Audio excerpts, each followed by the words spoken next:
Você provavelmente acredita que sabe o que é a cosmologia cristã? Imagens de um Deus ancião, de barba branca, criando o mundo em 6 dias literais, moldando Adão do barro e soprando vida em suas narinas. Uma terra chata e imóvel, centro de um universo pequeno e aconchegante, com o Sol, a Lua e as estrelas girando obedientemente ao seu redor. Essa é a narrativa que nos foi vendida, seja em aulas de catecismo ou em críticas ácidas de céticos. É uma história simples, quase infantil, fácil de entender e, para muitos, igualmente fácil de descartar como um mito pré-científico. Mas e se eu te dissesse que essa imagem é uma caricatura, uma simplificação tão grosseira que beira a desinformação? E se a verdadeira história da cosmologia cristã for infinitamente mais complexa, intelectualmente robusta e filosoficamente fascinante do que você jamais imaginou? O objetivo aqui não é converter ninguém, é provocar.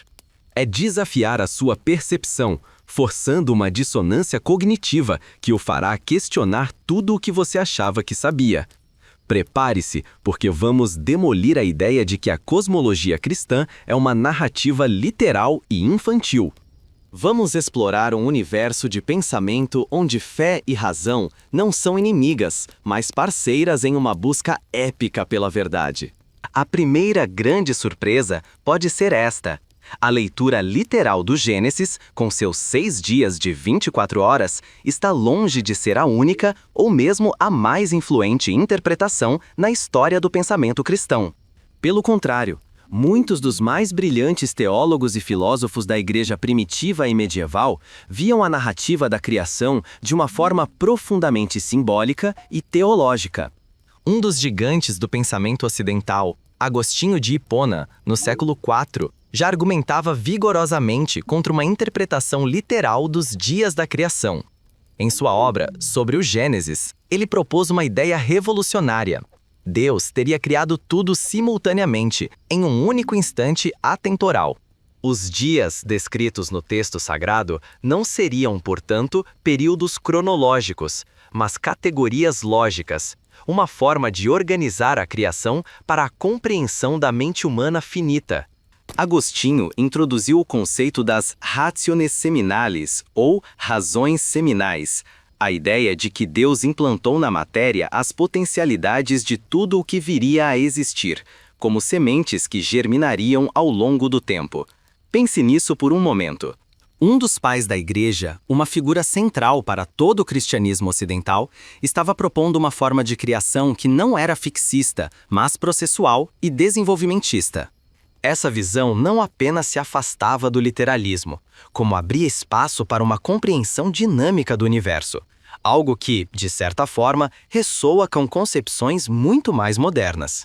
Outro pensador crucial da igreja primitiva, Orígenes de Alexandria, que viveu no século III, ia ainda mais longe em suas interpretações alegóricas.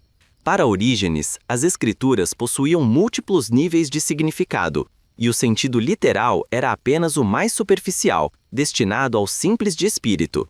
O verdadeiro conhecimento viria da busca pelos significados mais profundos, espirituais e filosóficos.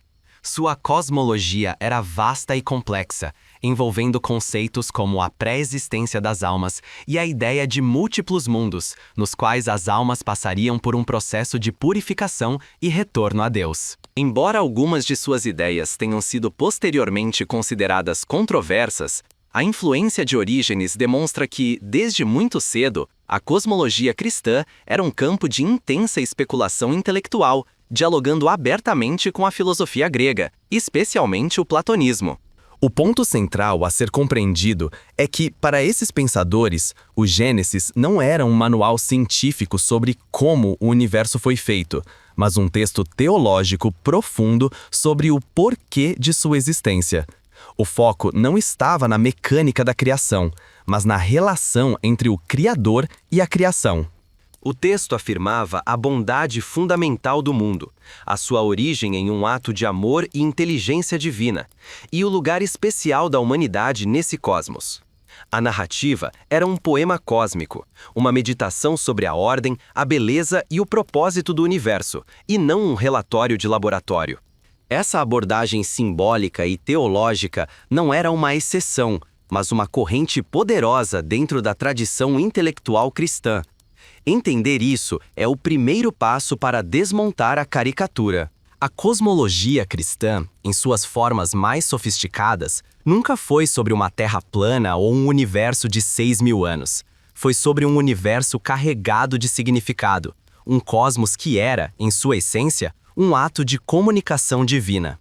Foi uma tentativa de responder às perguntas mais profundas da existência humana. De onde viemos, para onde vamos e qual o nosso propósito. Reduzir essa vasta e complexa tradição a uma leitura literal e infantil não é apenas um erro histórico, é perder a oportunidade de dialogar com algumas das mentes mais brilhantes que já contemplaram os mistérios do céu e da terra. É ignorar um legado intelectual que moldou a civilização ocidental de maneiras que mal começamos a compreender.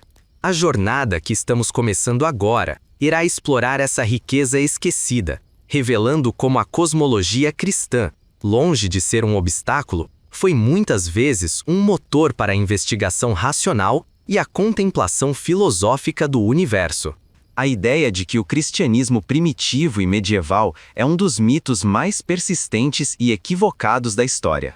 Longe de suprimir o conhecimento, a tradição cristã se engajou em um diálogo profundo e complexo com o legado da filosofia grega, especialmente com as obras de Platão e Aristóteles. O resultado desse encontro não foi um retrocesso, mas uma síntese monumental que produziu sistemas de pensamento de extraordinária sofisticação. No coração dessa síntese estava a cosmologia, a tentativa de entender a estrutura e a origem do universo à luz da fé e da razão. E poucas mentes brilharam tanto nesse empreendimento quanto a de Agostinho de Hipona. Como vimos, Agostinho rejeitava uma leitura literal dos 6 dias da criação, mas sua contribuição foi muito além. Influenciado pelo neoplatonismo, ele concebia a criação não como um evento mecânico no tempo, mas como um ato divino atemporal que trouxe à existência simultaneamente a matéria e as formas, ou as razões seminais de tudo que viria a ser. Para Agostinho, Deus não opera dentro do tempo. Ele cria o próprio tempo juntamente com o universo. Essa é uma ideia de uma profundidade filosófica estonteante. Significa que perguntar o que Deus estava fazendo antes de criar o mundo é uma pergunta sem sentido, pois não existia um antes da criação do tempo. Essa concepção agostiniana de um universo que se desdobra no tempo a partir de potencialidades implantadas em um único instante de criação é notavelmente dinâmica. Ela permite uma visão onde a complexidade do mundo emerge gradualmente, um processo guiado pela providência divina, mas com uma autonomia intrínseca. Séculos depois, outro titã intelectual, Tomás de Aquino, levaria essa síntese entre fé e razão a um novo patamar. Vivendo no século XIII, um período em que as obras completas de Aristóteles foram redescobertas no Ocidente, Aquino enfrentou um desafio monumental: harmonizar a filosofia aristotélica, com sua lógica rigorosa e sua ênfase na observação empírica, com a teologia cristã. Sua obra-prima, a Suma Teológica, é um testemunho desse esforço. Na cosmologia, Aquino adotou o modelo geocêntrico de Aristóteles e Ptolomeu, não por um dogma religioso cego, mas porque era o modelo científico mais avançado e empiricamente sustentado de sua época. Para Aquino, a razão e a revelação eram duas vias para a mesma verdade. Ele acreditava que se podia chegar ao conhecimento da existência de Deus através da observação do mundo natural, o que ficou conhecido como as 5 vias. A quinta via, por exemplo, o argumento do desígnio, postula que a ordem e a finalidade que observamos no universo apontam para um legislador inteligente. O universo de Aquino é um cosmos hierárquico e ordenado, onde cada ser, desde a mais humilde pedra até o mais alto anjo, tem seu lugar e propósito dentro de um plano divino. O primeiro motor imóvel de Aristóteles, a causa final de todo o movimento e mudança, foi identificado por Aquino com o Deus cristão. É crucial entender a radicalidade do pensamento de Aquino. Ele não via a filosofia pagã de Aristóteles como uma ameaça, mas como uma ferramenta poderosa para compreender a criação de Deus. Ele argumentava que a criação ex nihilo era uma verdade da fé, mas que a razão, por si só, não poderia provar se o universo teve um começo no tempo ou se era eterno, como Aristóteles acreditava. Para Aquino, Deus poderia ter criado um universo eterno se assim o quisesse. Essa posição demonstra uma notável abertura intelectual e uma clara distinção entre o que pertence ao domínio da fé e o que pode ser investigado pela razão. Essa confiança na capacidade da razão humana para desvendar os segredos do universo, vista como uma participação na própria razão divina, foi fundamental para o desenvolvimento intelectual do Ocidente. A filosofia escolástica, da qual Aquino é o maior expoente, com seu método rigoroso de argumentação e sua busca pela clareza conceitual, pavimentou o caminho para a revolução científica. As primeiras universidades europeias, onde a escolástica floresceu, foram fundadas pela Igreja. Nelas, o estudo da filosofia natural, a precursora da ciência moderna, era parte integrante do currículo. Longe de ser uma era de estagnação, a Idade Média foi um período de intensa atividade intelectual, onde as questões cosmológicas eram debatidas com paixão e rigor. A cosmologia medieval não era uma fantasia bíblica, mas um sistema complexo que integrava a melhor ciência da época com uma profunda estrutura metafísica e teológica. Era um universo que fazia sentido, não apenas cientificamente, mas também existencialmente. Era um cosmos onde o ser humano não era um acidente aleatório, mas uma parte significativa de uma ordem grandiosa. Descartar essa visão como primitiva é ignorar a sofisticação filosófica de pensadores como Agostinho e Aquino, e não compreender o papel fundamental que eles desempenharam na longa e sinuosa jornada da humanidade para entender seu lugar no universo. O conflito entre ciência e religião é uma das grandes narrativas da modernidade. A imagem de Galileu Galilei, forçado a se retratar diante da Inquisição, tornou-se o símbolo supremo da Igreja como uma força obscurantista, inimiga do progresso e da verdade científica. Essa narrativa, conhecida como a tese do conflito, é poderosa, dramática e, em grande parte, um mito histórico. A relação real entre a Igreja medieval e a nascente ciência, especialmente no campo da cosmologia, foi muito mais ambígua, complexa e, em muitos aspectos, surpreendentemente simbiótica. Para começar, é fundamental entender que o modelo geocêntrico de Ptolomeu, com a Terra no centro do universo, não foi uma invenção da Igreja. Era, na verdade, o consenso científico da antiguidade, herdado dos gregos e desenvolvido com enorme sofisticação matemática. A Igreja adotou este modelo não como um artigo de fé inquestionável, mas porque era a melhor e mais completa explicação científica disponível na época. Ele se alinhava bem com certas passagens bíblicas interpretadas literalmente, mas sua aceitação era primariamente uma questão de consenso científico, não de imposição dogmática. A verdadeira história é que a Igreja medieval foi a principal patrocinadora do conhecimento na Europa.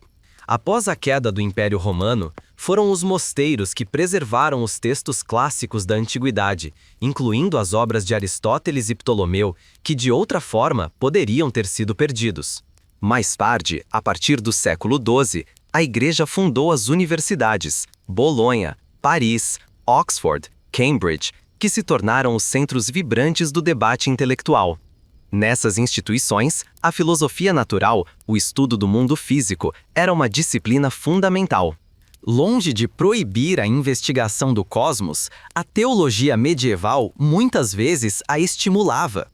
A crença em um Deus racional que criou um universo ordenado fornecia a base metafísica para a própria ideia de que o universo poderia ser compreendido pela razão humana.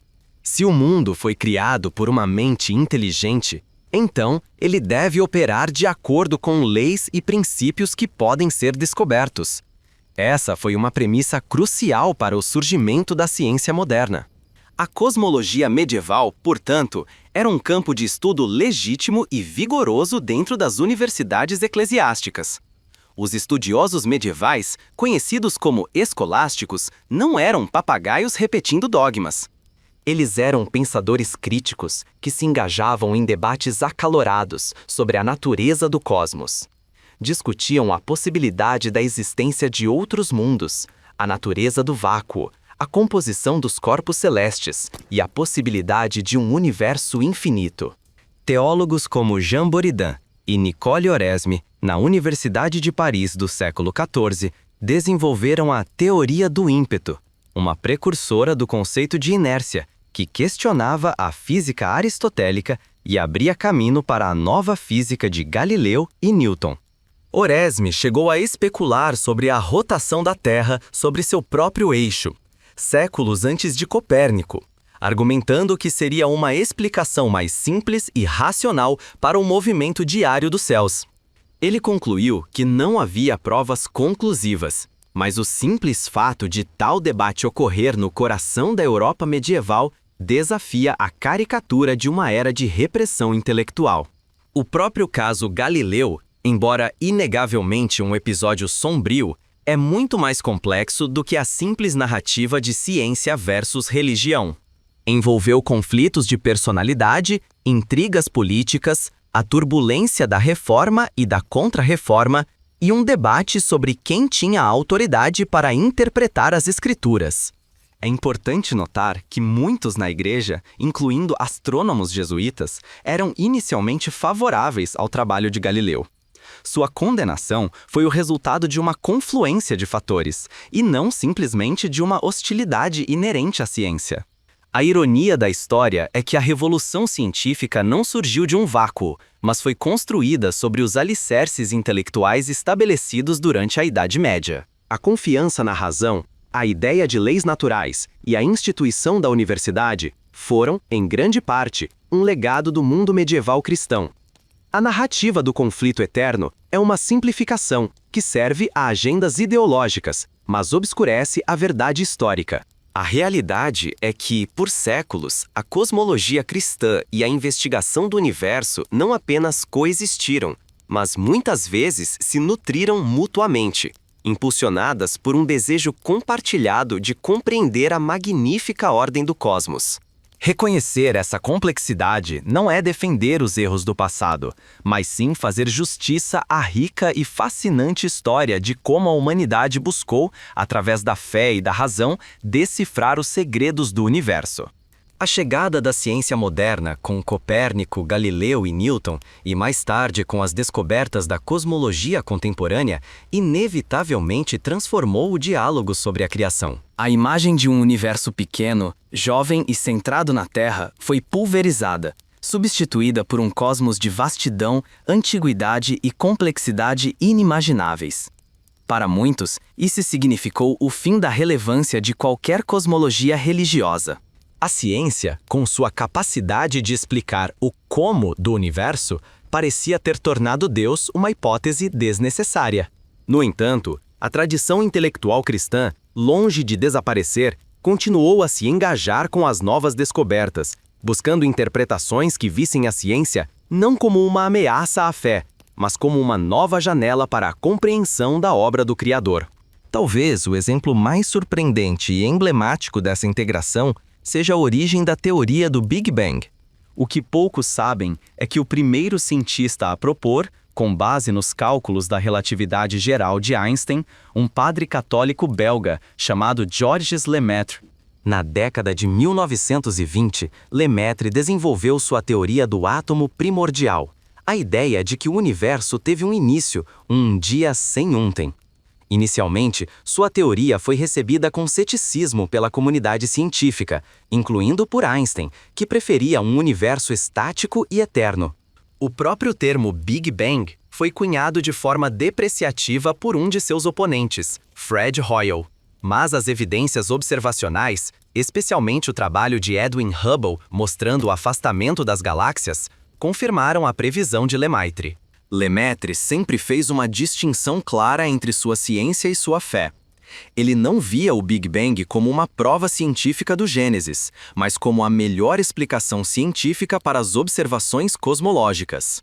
Para ele, a ciência descrevia o como físico, enquanto a teologia se ocupava do porquê metafísico. Sua história desmantela a noção simplista de que ciência e fé são inerentemente opostas. O pai da teoria do Big Bang era um homem de fé profunda, que via em seu trabalho científico uma forma de se aproximar da majestade da criação. No século XX e XXI, muitos teólogos e cientistas cristãos continuaram esse diálogo. Figuras como John Polkinghorne, um renomado físico quântico que se tornou padre anglicano, dedicaram suas vidas a construir pontes entre esses dois mundos. Polkinghorne argumentava que a ciência e a teologia oferecem visões complementares da realidade. A ciência nos revela um universo de ordem matemática elegante e leis precisas, mas também um mundo quântico de imprevisibilidade e potencialidades abertas. Para Polkinghorne, isso sugere um Deus que não é um mero relojoeiro que deu corda no universo e o abandonou, mas um Criador que interage continuamente com sua criação, permitindo a liberdade e a novidade. O teólogo Alistair McGrath, ex-ateu e com doutorado em biofísica molecular, desenvolveu o conceito de teologia científica. Ele argumenta que a teologia, assim como a ciência, é uma disciplina que busca a verdade com base em evidências. No caso da teologia, as evidências da revelação e da experiência humana. McGrath defende que uma fé cristã robusta não precisa ter medo da ciência, pois ambas, em última análise, exploram diferentes facetas da mesma realidade. Essas perspectivas modernas veem as descobertas científicas como o ajuste fino das constantes universais que permitem a existência da vida, não necessariamente como provas de Deus, mas como pistas ou sinais que apontam para uma realidade mais profunda. O fato de o universo ser compreensível pela mente humana, de ser regido por leis matemáticas belas e de ter as condições exatas para a nossa existência, é visto como algo que evoca admiração e questionamento, abrindo espaço para uma resposta de fé. A cosmologia cristã contemporânea, em suas formas mais sofisticadas, não tenta competir com a ciência em seu próprio terreno. Ela não questiona a idade do universo ou a evolução biológica. Em vez disso, ela reflete sobre o significado dessas descobertas. Ela pergunta por que existe algo em vez de nada? Por que o universo é tão ordenado e inteligível? Qual o significado da existência humana em um cosmos tão vasto? A ciência pode nos contar a incrível história de como o universo evoluiu de um ponto quente e denso para a complexa tapeçaria de galáxias, estrelas e vida que vemos hoje. A cosmologia cristã, por sua vez, contempla essa história e a vê como a grandiosa narrativa da criação de Deus. Uma criação contínua, dinâmica e cheia de propósito. A imagem infantil de um Deus mágico que monta o universo em uma semana deu lugar a uma visão muito mais majestosa, a de um Criador cuja inteligência e poder se manifestam nas próprias leis da física, na longa e paciente dança da evolução cósmica. A dissonância que esperamos ter criado não é para levar a uma conclusão fácil, mas para abrir uma porta. A porta para um entendimento mais maduro e intelectualmente honesto do que a cosmologia cristã tem sido e pode ser, não uma relíquia pré-científica, mas uma busca contínua e vibrante por significado no coração de um universo misterioso e maravilhoso.